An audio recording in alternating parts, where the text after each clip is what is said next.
Hi friends, ఈ వీడియోలో వచ్చేసరికి మనకు ఈ విధమైన మినీ రెఫ్రిజిరేటర్ అనేది మినీ పోర్టబుల్ రెఫ్రిజిరేటర్ అనేది ఏ విధంగా వర్క్ చేస్తుంది మరియు పోర్టబుల్ రెఫ్రిజిరేటర్ అనేది ఏ విధంగా వర్క్ చేస్తుంది అనేది అయితే ఈ వీడియోలో తెలుసుకుందాం ఫ్రెండ్స్. మరియు దీని లోపల ఏ విధమైన పార్ట్స్ ఉంటాయో కూడా మనం అయితే తెలుసుకుందాం. కొన్ని విషయాలు మీకు ఈ విధమైనవి తెలిస్తే మీకు కొద్దిగా ఇన్ఫర్మేషన్ అయితే ఇవ్వగలుగుతానని చెప్పి అయితే ఈ వీడియో అయితే తీస్తున్నాను. దీంతో మీకు కొద్దిగా నాలెడ్జ్ అయితే వస్తుందని చెప్పి అయితే ఈ వీడియో తీస్తున్నాను. మనకి పోర్టబుల్ రెఫ్రిజిరేటర్స్ అనేది మనకి ఇప్పుడు ఫస్ట్ ఈ విషయం మనం తెలుసుకోవాలి. మామూలు మన ఇంట్లో ఉన్న నార్మల్ రెఫ్రిజిరేటర్ లాగైతే కూలింగ్ రావు. ఇవి వచ్చేసరికి చాలా తక్కువ మరియు చాలా లేట్ ప్రాసెస్గా అయితే కూలింగ్ వస్తాయి. మరియు ఇది వచ్చేసరికి మనకి ఏసీ పవర్తో అయితే రన్ అవ్వవు. మనకి ఇది వచ్చేసరికి మనకి డీసీ పవర్తో అయితే రన్ అవుతాయి 12 voltsతో. మరియు ఏసీ పవర్తో కూడా రన్ అవుతాయి. అంటే అక్కడ మనకు ఒక పీసీబీ ఉంటుంది, దాని ద్వారా రన్ అవుతుంది. అది మీకు చూసేటప్పుడు అయితే క్లారిటీగా అర్థమవుతుంది. కాకపోతే ఈ రెఫ్రిజిరేటర్స్ వల్ల ఇంత కూలింగ్ రాదు కదా, ఎందుకు వాడతారని చెప్పి అయితే మీకు డౌట్ రావచ్చు. నేను ఇంతకుముందు మీకు చెప్పినట్టు ఈ చిన్న మినీ రెఫ్రిజిరేటర్ వచ్చేసరికి మనకి రెఫ్రిజిరేటర్లో అనేది ఏదైనా ట్యాబ్లెట్స్ కానివ్వచ్చు, లేదంటే ఇంజెక్షన్స్ కానివ్వచ్చు, మనం ఒక చోట నుంచి ఇంకొక చోటకి వెతుకొని వెళ్ళడానికి ఈ యొక్క కూలింగ్లో ఆల్రెడీ పెట్టి ఉన్న ఆ పార్ట్స్ అంటే ఆ వస్తువులని ఈ మినీ రెఫ్రిజిరేటర్లో పెట్టుకొని మనము ఆన్ చేసుకొని, అంటే దీన్ని డీసీ పవర్తో కూడా ఆన్ చేసుకొని, లేదంటే ఏసీ పవర్తో కూడా ఆన్ చేయొచ్చు.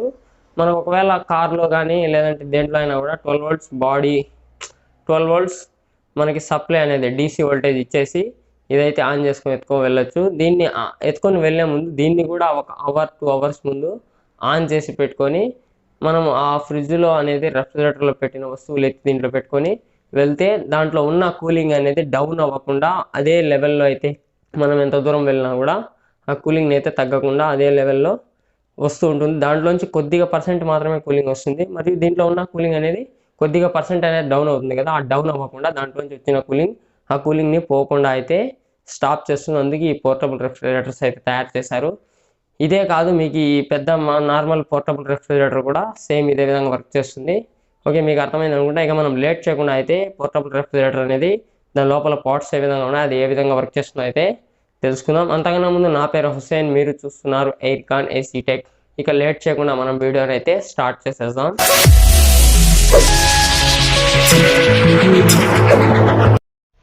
హాయ్ ఫ్రెండ్స్, ఇప్పుడు చూడొచ్చు మీరు మనకి మినీ రెఫ్రిజిరేటర్ అయితే ఈ విధంగా ఉంది. ఒకసారి చూడండి, నేను పెద్ద ఫ్రిడ్జ్ చూపిస్తాను. ఓకే, ఈ విధమైన ఫ్రిడ్జ్ అంటే చాలా చిన్నది. ఇది వచ్చేసరికి మనకి ఎందుకు తయారు చేశారంటే, మనం ఏదైనా మెడిసిన్స్ అనేది కూలింగ్ అనేది ఉన్నప్పుడు పనిచేస్తాయి కదా. మెడిసిన్స్ అంటే కూలింగ్లో పెట్టే మెడిసిన్స్ ఉంటాయి కదా, అలాంటివి ఎక్కడికైనా మనము లాంగ్ ఎత్తుకొని వెళ్ళాలనుకుంటే ఇలాంటి మినీ రెఫ్రిజిరేటర్స్లో అని పెట్టుకొని ఎత్తుకొని వెళ్ళొచ్చు. ఇది వచ్చేసరికి మనకి ఎక్కువ అందుకే ఉపయోగపడుతుంది. దీనికంటే ఇంకొక అడుగు కూడా వస్తుంది, నేను చూపిస్తాను చూడండి. ఇది వచ్చేసరికి మామూలు పోర్టబుల్ రెఫ్రిజిరేటర్ నేను చూపించేది ఇప్పుడు మీకు. ఇది వచ్చేసరికి దీంట్లో ఏదైనా కొద్దిగా స్టాక్ అయితే ఎత్తుకొని వెళ్ళొచ్చు. మరియు ఇప్పుడు మనము ఇది ఒకసారి ఓపెన్ చేసి చూద్దాం. ఇప్పుడు ఇదైతే ఆన్లో ఉంది, కానీ కూలింగ్ రావడం లేదు. ఇది కూలింగ్ రావడానికి దీనికి ఎటువంటి కంప్రెసర్ అయితే ఉండదు. దీంట్లో చూడొచ్చు, ఇది ఏసీ మరియు డీసీ పవర్తో అయితే రన్ అవుతుంది. అంటే మనకి కార్లో కానివ్వచ్చు, లేదంటే మామూలు పవర్తో అయినా కూడా సప్లై ఇచ్చుకోవచ్చు. దీనికి కంప్రెషర్ లేదు కదా, ఏ విధంగా వర్క్ అవుతుందని చెప్పి అయితే డౌట్ రావచ్చు. ఇప్పుడు మనం ఓపెన్ చేసి దీంట్లో చూద్దాం ఏమేమి పార్ట్స్ వస్తాయి, ఇది ఎలా కూలింగ్ వస్తుంది అనేది అయితే నేను ఇప్పుడు మీకు చూపిస్తాను. మన వీడియోని అయితే స్కిప్ చేయకుండా చూడండి, మీకు అర్థమవుతుంది. ఓకే ఫ్రెండ్స్, ఇక మనం అయితే రెఫ్రిజిరేటర్ని అయితే ఓపెన్ చేద్దాం. ఓకే, ఇక స్టార్ట్ చేస్తున్నాను. మరియు దీంతో పాటు నేను ఇప్పుడు మళ్ళీ మీకు చూపిస్తాను మధ్యలో, అది కూడా సేమ్ టు సేమ్ ఇదే విధంగా వర్క్ చేస్తుంది, చూడొచ్చు మీరు. ఓకే ఫ్రెండ్స్, ఈ మినీ రెఫ్రిజిరేటర్ వచ్చేసరికి మనకి మామూలుగా ఫ్రిడ్జ్లలో వచ్చే కంప్రెసర్, కండెన్సర్ అవి ఏమి ఉండవు, కానీ ఇది వర్క్ చేస్తుంది. అది ఏ విధంగా అనేది ఇప్పుడైతే మనం తెలుసుకుందాం. చూడండి, ఇది చాలా స్మాల్, దీంట్లో గ్యాప్ కూడా ఏమి ఉండదు, అంతగా కనపడుతుంది అనుకుంటా. ఓకే, ఈ విధంగా ఉంటుంది మినీ రెఫ్రిజిరేటర్. ఇది ఎలా వర్క్ చేస్తుంది అనేది అయితే ఇప్పుడు మనం తెలుసుకుందాం. చూడొచ్చు, దీనికి కింద సైడ్ అయితే దీని యొక్క పార్ట్స్ ఉంటాయి. అది ఎలా కూలింగ్ వస్తుంది ఏమిటి అనేది కూడా తెలుసుకుందాం. ఇది ఓపెన్ చేయగానే మనకు చూడొచ్చు, దీని లోపల అయితే ఒక 2 చిన్న మదర్ బోర్డ్స్ ప్లస్ ఒకటి హీట్ షింక్ ఒక ఫ్యాన్ మోటార్ అయితే ఉంది. దీనివల్ల కూలింగ్ ఏ విధంగా వస్తుందని చాలామందికి డౌట్ రావచ్చు, అది కూడా తెలుసుకుందాం. ఇక్కడ ఉన్న బోర్డు వచ్చేసరికి మనకి ఇండికేటర్స్, ఓకే మీకు కనబడుతున్నాయి అనుకుంటా, ఇండికేటర్స్ మరియు స్విచ్లు ఉన్నాయి. అంటే మనము ఏసీ నుంచి డీసీకి, డీసీ నుంచి ఏసీకి అనేది మార్చుకోవడానికి స్విచ్లు మరియు ఇక్కడ 2 జాక్లు ఉన్నాయి, ఒకటి ఏసీ పవర్ పెట్టడానికి, ఒకటి డీసీ పవర్ పెట్టడానికి. ప్లస్ దీంతో పాటు మనకి ఏసీ పవర్ పెట్టినప్పుడు ఏసీ నుంచి డీసీకి కన్వర్ట్ అవ్వడానికి ఒక బోర్డు అయితే ఉంది. దాని తర్వాత ఇక్కడ పక్కనే ఫ్యాన్ మోటార్ ఒకటి ఉంది. ఈ ఫ్యాన్ మోటార్ అయితే మనం ఓపెన్ చేద్దాం, మనకైతే తెలుస్తుంది ఇంకా బాగా ఎలా పనిచేస్తుంది అనేది కూడా.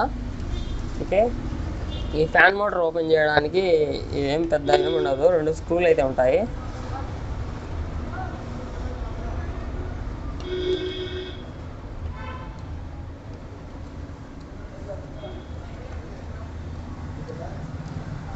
ఓకే, ఫ్యాన్ మోటార్ అయితే ఓపెన్ చేశాను. దీని కింద ఏముండదు చూడండి, ఇక్కడ ఒక హీట్ షింక్ ఉంది. హీట్ షింక్ కూడా 2 స్క్రూస్ అయితే ఉంటాయి.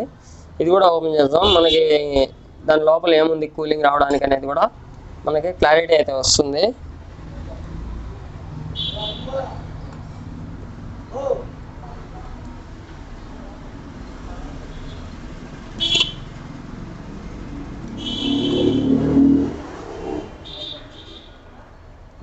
ఓకే, మనమైతే హీట్ షింక్ ఓపెన్ చేసాం. హీట్ షింక్ ఓపెన్ చేసినాక చూడండి, ఇక్కడ ఏముండదు, దీంట్లో కూలింగ్ రావడానికి వర్క్ చేసేదంతా ఈ పార్ట్ మాత్రమే. ఇది వచ్చేసరికి పిల్లెట్ అంటారు దీన్ని, మనకి ఆన్లైన్లో కూడా దొరుకుతుంది. ఇది మనకి దీంట్లో వచ్చేసరికి 5 voltsలో పనిచేసే పిల్ట్ ఉంటుంది, మరియు 12 voltsలో వర్క్ చేసేది కూడా ఉంటుంది. ఇది వచ్చేసరికి మనకి ఆన్లైన్లో 500 400లో దొరుకుతుంది. ఇది వచ్చేసరికి మనకి ఈ పక్క హీట్ షింక్ ఉంది కదా, దీనికి రెండు అయితే ఉంటాయి. దీనికి నేను ఇట్లా కింద ఇది మనకి అల్యూమినియం తగులుకోండి కదా, ఇటు సైడ్ అయితే ఇది హీట్ అవుతుంది, ఇటు సైడ్ వచ్చేసరికి ఇది కూల్ అవుతుంది. ఈ కూల్ అనేది మనకి ఈ అల్యూమినియంది మనకి ఇంకొక షింక్ కనబడుతుంది కదా, ఇది కూడా హీట్ షింకే, కాకపోతే ఇది కూల్ షింక్ అనుకోవాలి మనం, ఎందుకంటే దీనికి కూలింగ్ అనేది తగులుతుంది. దీనికి కూలింగ్ అనేది తగిలినప్పుడు మనకి లోపల రెఫ్రిజిరేటర్లోకి అనేది కూలింగ్ వస్తుంది. మీకు అర్థమైంది అనుకుంటా. దీంట్లో అయితే మనకి కంప్రెసర్ కండెన్సర్ లాంటివి ఏమి ఉండవు, దీని ద్వారా కూలింగ్ వస్తుంది. కాకపోతే దీని ద్వారా వచ్చే కూలింగ్ అనేది మనకి ఎక్కువగా రాదు, మరియు ఫాస్ట్గా కూడా రాదు. కాకపోతే మీకు ఒక డౌట్ రావచ్చు, ఇంత కూలింగ్ లోగా వచ్చేదాన్ని మనకి ఎందుకు ఉపయోగపడుతుందని చెప్పి. ఇది వచ్చేసరికి పోర్టబుల్ రెఫ్రిజిరేటర్, అంటే మనము ఒక చోటు నుంచి ఇంకొక చోటుకి ఎత్తుకొని పోవడాన్ని పోర్టబుల్ అంటారు. ఈ పోర్టబుల్ రెఫ్రిజిరేటర్ అనేది ఎందుకు ఉపయోగపడుతుందంటే, ఎక్కువ కూలింగ్ రాకపోయినా కూడా మనం ఏదైనా ఫ్రిడ్జ్లో ఒక వస్తువు, అంటే ఇప్పుడు మెడిసిన్స్ కావచ్చు, లేదంటే మనకి ఏదైనా ఒక వస్తువు కావచ్చు, ఎత్తుకొని వెళ్ళాలంటే కూలింగ్ ఉండే ఎత్తుకొని పోవాలనుకుంటే, అంటే కూలింగ్ లేకపోతే అవి చెడిపోతాయి అనుకుంటాం కదా మనం. ఇప్పుడు కొన్ని మెడిసిన్స్ ఉంటాయి, ఈ కూలింగ్ ఉన్నప్పుడు మాత్రమే ఎత్తుకొని పోవాలి, మామూలుగా నార్మల్గా అయిపోతే ఈ పనికిరావు. మళ్ళీ అలాంటి వస్తువులు ఏమవుతాయంటే, మనం ఆల్రెడీ రెఫ్రిజిరేటర్లో పెట్టి కూల్ చేసుకొని, ఈ రెఫ్రిజిరేటర్ అనేది ఇది కూడా 2 hours ముందుగానే ఆన్ చేసుకొని, ఆ కూల్ అన్న వస్తువుని ఎత్తుకొని వచ్చి ఈ రెఫ్రిజిరేటర్లో ఎత్తుకొని వెళ్తే ఏమవుతుందంటే, మనకి మామూలుగా ఆ కూల్ ఉన్న వస్తువుని తీసుకొని మనం బయట పెట్టేస్తే ఏమవుతుంది, కొద్దిసేపటికి పర్సెంటేజ్ అనేది కూలింగ్ అనేది తగ్గిపోతుంది. అదే మీరు ఒకవేళ ఈ పోర్టబుల్ రెఫ్రిజిరేటర్లో పెట్టుకొని వెళ్తే, మనకి ఆ వస్తువులోంచి ఎంత పర్సెంటేజ్ అయితే కూలింగ్ డౌన్ అవుతుందో అంత పర్సెంటేజ్ అనేది పర్ మినిట్ దీంట్లోంచి వస్తుంది. ఆ కూలింగ్ రావడం వల్ల ఏమవుతుందంటే, ఆ వస్తువులో ఉన్న కూలింగ్ అనేది తొందరగా డౌన్ అవ్వకుండా మనకి సేఫ్గా ఉంటుంది. కాబట్టి ఇలాంటి పోర్టబుల్ రెఫ్రిజిరేటర్ అనేది మనకు ఉపయోగపడుతుంది. దీంతో పాటు నేను ఇంకొక రెఫ్రిజిరేటర్ కూడా చూపిస్తాను చూడండి, ఇది కూడా పోర్టబుల్ రెఫ్రిజిరేటర్, కాకపోతే ఇది మినీ కాదు, ఇది వచ్చేసరికి మనకి మినీ చూసాం కదా, ఇది చాలా చిన్నది. ఇది వచ్చి ఓన్లీ మెడిసిన్స్ పెట్టుకోవడానికి మాత్రమే మనకు వస్తుంది. అది వచ్చేసరికి మనకి ఏవైనా వస్తువులైనా పెట్టుకుని వెళ్ళచ్చు, కాకపోతే దాన్ని కూడా 2 or 3 hours ముందుగానే ఆన్ చేసి దాంట్లో అయితే వేసుకొని వెళ్ళాలి. ఓకే, మీకు అర్థమైంది అనుకుంటా. ఇప్పుడు చూడొచ్చు, మీకు కనపడుతుంది. ఇది కూడా సేమ్ టు సేమ్, దీంట్లో కూడా ఇదే విధంగా బోర్డు అయితే ఉంటుంది, ఇదే విధంగా దీంట్లో కూడా కనెక్షన్ ఉంటుంది, దీంట్లో కూడా మదర్ బోర్డు ఉంటుంది. సేమ్ టు సేమ్ ఈ మినీ రెఫ్రిజిరేటర్ అయితే ఏ విధంగా వర్క్ చేస్తుందో ఇది కూడా ఇదే విధంగా అయితే వర్క్ చేస్తుంది. కాకపోతే కొన్ని వాటిల్లో వచ్చేసరికి 2-3 పిల్లెట్స్ ఉంటాయి, అంటే ఆ కూలింగ్ వచ్చేటి నేను చూపించాను కదా, హీట్ షింక్ ఉండదు కదా తగులుకొని, అలాంటివి 2-3 వస్తాయి. కొన్ని వాటికి ఒకటే వస్తుంది, కొన్ని వాటికి 2 వస్తాయి. ఈ విధంగా మనకైతే డిఫరెంట్గా ఉంటుంది, అంతేగాని మనకి ఎటువంటి డిఫరెంట్ అయితే ఉండదు. ఓకే, మీకు అర్థమైంది అనుకుంటా. మా యొక్క వీడియోస్ నచ్చితే మీరు లైక్ చేయండి, షేర్ చేయండి అండ్ సబ్స్క్రైబ్ చేయండి. Okay, thank you, bye bye. వీడియోని అయితే క్లోజ్ చేస్తున్నాను.